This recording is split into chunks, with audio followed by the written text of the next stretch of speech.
फूल संक्रांति क्यों मनाते हैं, इसके पीछे एक भावुक कथा है जो बड़ी रहस्यमय कथा है।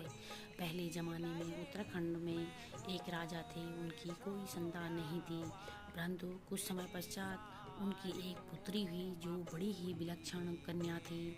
उन्होंने एक दिन उस ज्योतिष को बुलाकर उसका कुंडली दिखाई और उसका नाम गोगा रखा। और ज्योतिष ने कहा, यह कन्या तो अन्य बच्चों से विलक्षण होगी, परंतु यह मात्र 10 वर्ष तक आपके पास रहेगी, फिर वह विलुप्त हो जाएगी। इस पर राजा को बड़ी चिंता हुई, पर उन्होंने इस बात को समय पर छोड़ दिया। 10 वर्ष पश्चात एक दिन गोगा महल से बांसुरी निकालकर जंगल को गई और वहाँ बांसुरी बजाते बजाते जंगल के पशु पक्षी, पेड़ पौधे, फल फूल उनके बस में हो गए और वह वहीं समाहित हो गई। जब वह घर नहीं आई तो राजा को बड़ी चिंता हुई। एक दिन राजा जब सोए थे, सपने में देखा कि एक प्रकृति की गोद में गोगा बैठी है और प्रकृति कहती है, राजन, यह प्रकृति की पुत्री है जो मैंने तुम्हें कुछ समय के लिए दी थी।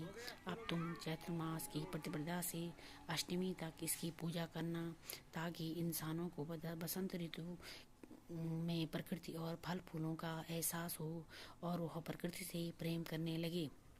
तभी से उत्तराखंड राज्य के गढ़वाल मंडल में चैत्र मास की प्रतिपदा से अष्टमी तक इसकी पूजा होती है और कुमाऊं मंडल में एक दिन की इसकी पूजा करते हैं और घोगा को नचाते हैं और बच्चे फूल डालते हैं और उनको उपहार में कुछ न कुछ दक्षिणा दिया जाता है।